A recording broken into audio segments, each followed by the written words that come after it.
Pada agenda lain, putusan pra-peradilan Firly Bahuri jadi salah satu bahasan dalam sidang pra-peradilan Peggy Setiawan. Saat itu, Hakim Tunggal Eman Sulaiman menanyakan soal macam-macam putusan dalam pra-peradilan. Pra-peradilan itu ada berapa macam yang ahli tahu? Izin Yang Mulia, sepengetahuan saya adalah putusan itu dikabulkan dan putusan itu ditolak Yang Mulia. Ada dua aja? Dua, klasifikasinya itu. Terkait dengan putusan gugur, putusan tidak dapat diterima, apakah mengenal seperti itu? Putusan gugur, putusan tidak diterima, maka kemudian itu ada implikasinya kaitannya dengan dicabutnya permohonan pra-peradilan, atau kalau yang gugur itu sudah masuk kepada pokok perkaranya Yang Mulia.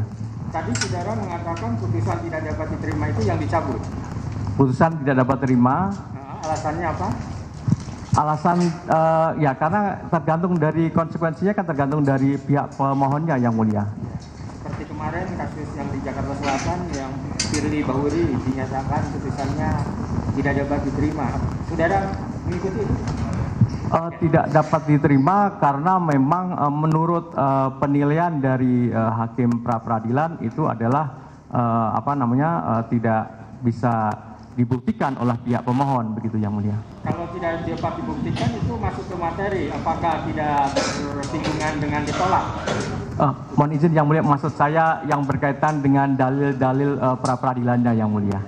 Kalau permohonan itu misalnya mencampur adukan antara materi pra-peradilan dengan materi pokok perkara, apa putusannya? Tentu putusannya kan sebagaimana saya kembali mengacu ke pasal 2 Perma nomor 4 2016 Yang Mulia, bahwa di dalam perma tersebut berkaitan dengan penetapan seorang menjadi tersangka dalam pra-peradilan itu hanya berkaitan dengan aspek formilnya. Apakah dalam penetapan tersangka itu sudah memenuhi kualifikasi minimal dua alat bukti tadi ataukah tidak? Itu yang berkaitan dengan hal itu, sehingga tidak memeriksa mengenai yang berkaitan dengan pokok perkaranya. Ahli pidana Agus Surono juga memastikan bahwa antara alat bukti dan barang bukti, alat buktilah yang lebih diutamakan untuk menetapkan pelaku kejahatan menjadi tersangka. Saat ditanya soal ciri DPO yang diubah penyidik, ahli memilih untuk tidak menjawab dan berdalih bukan tidak bisa menjawab.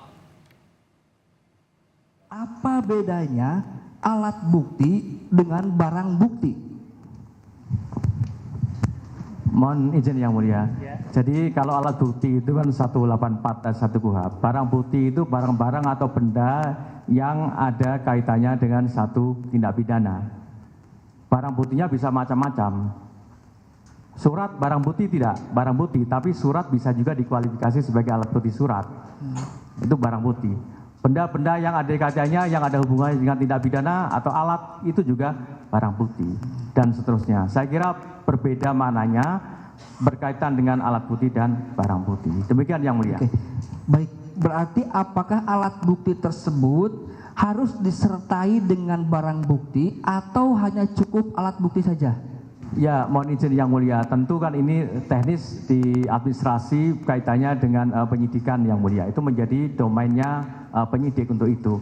Tapi dari apa yang tadi kami atau saya sampaikan di dalam forum sidang Yang Mulia ini adalah berkaitan dengan alat bukti yang dijadikan sebagai alat bukti sebagai dasar untuk menetapkan tersangka. Dalam penetapan DPO yang telah diputus dalam putusan pengadilan yang telah berkekuatan hukum tetap memiliki ciri-ciri yang sudah dijelaskan dalam putusan. Pertanyaannya, boleh atau tidak dirubah ciri-ciri tersebut dalam penetapan DPO pihak kepolisian? Padahal ciri-ciri tersebut sudah ada dalam putusan pengadilan. Mohon izin Yang Mulia, tadi kan sudah saya jelaskan bahwa penyebutan adresat itu dijadikan sebagai petunjuk bagi penyidik.